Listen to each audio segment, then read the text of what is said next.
What's up, guys? Wanted to do a video for the Back to the Basics series. Been doing a lot of Back to Basics series videos lately. Got the No Shave November going on. Playing my Charvel today. Also got the Red Bear pick going on. My favorite picks right now. And wanted to do another video in the Back to Basics series.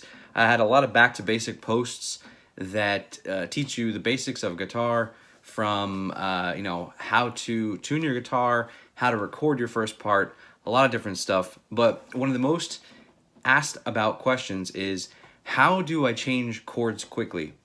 And this is not just open chords. Could be anything, bar chords, power chords.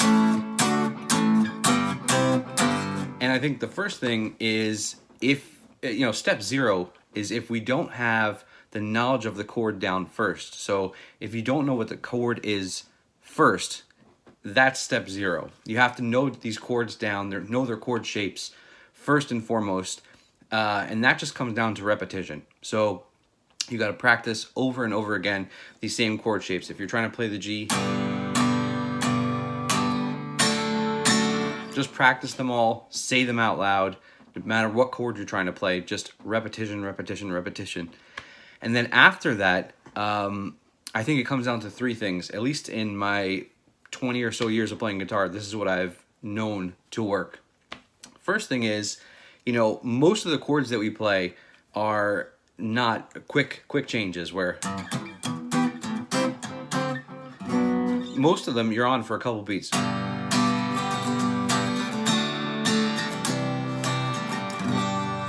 So the first tip is to make sure that you think ahead. So if you're on G and your next chord is D, think about what shape that is coming up next. So and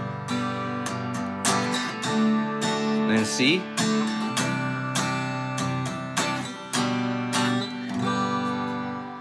What is the next shape coming up? That is the first thing, especially when you're starting out. Maybe not so much later on.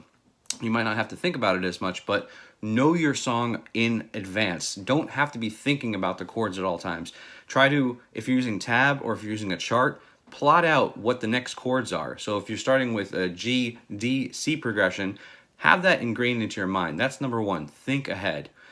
The second step I think that's really important is to try to know the common notes between chords. And this goes back to chord knowledge too.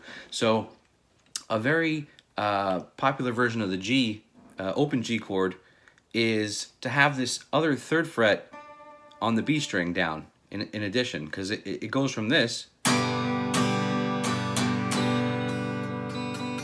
to this.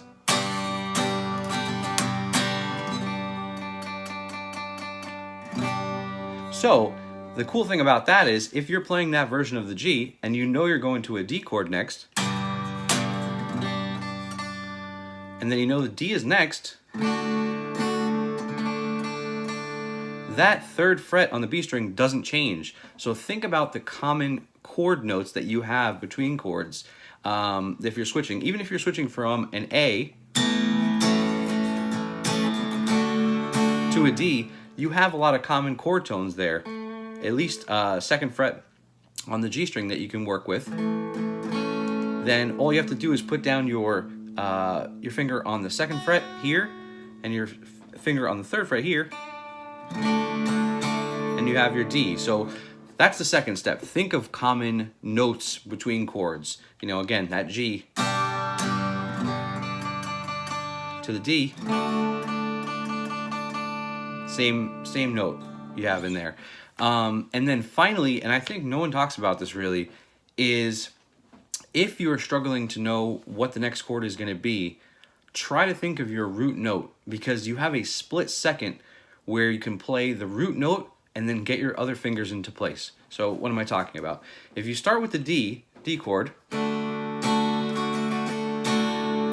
next note, if you're going to play a G, you have to nail that third fret on the low E string.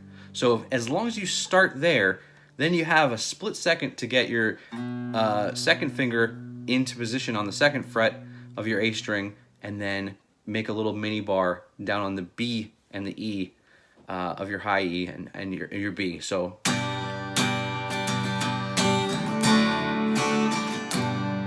that's the biggest thing.